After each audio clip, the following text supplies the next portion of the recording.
Max Papis, founder of MPI, Max Papis Innovation, race car driver of any kind, and IndyCar steward.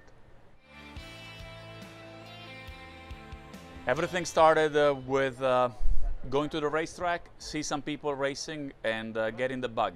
I was about 11 years old. I waited until I was 12 because back in, when I started, you couldn't race until you were 12-year-old. And just the love for the sport, going to the track and see how good I was. Racing is first and foremost life lesson. Most of the parents, they forget that who is actually competing is the kid, not themselves. So the best things that a parent could really do is just providing a platform for their kids to see how much God gift they have, how much determination, will that they have, and let them just grow within the sport without overspending, without overdoing it, just being a parent that provide an opportunity for the kid at whatever level you can. Doesn't need to be at the highest level of racing. It can be, as for me, it was very simple. We had to choose between a soccer lesson or renting a go-kart. I decided to rent a go-kart.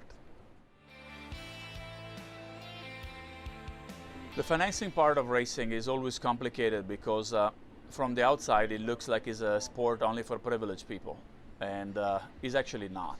The best way that I always tell is stay within your means, whatever that means are. Obviously, racing locally is not very expensive. Starting with nowadays, one of the best way to learn your rope is through virtual racing.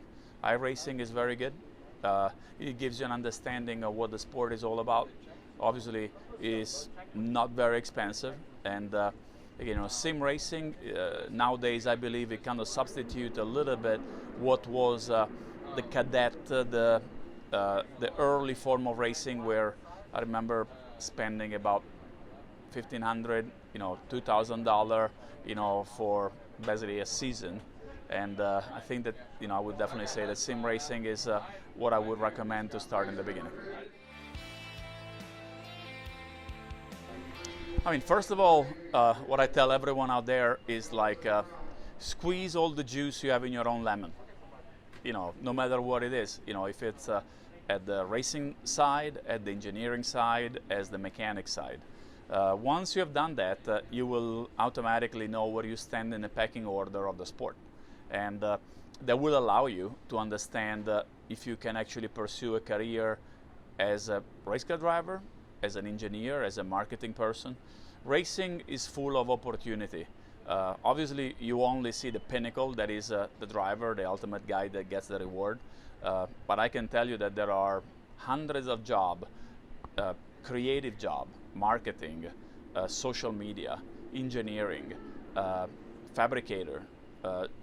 Don't stop to the first layer. Try to look down at the different layer and understand what you're good at, and mainly focus on what your God gift is. And there would be a lot of opportunity in racing just besides driving.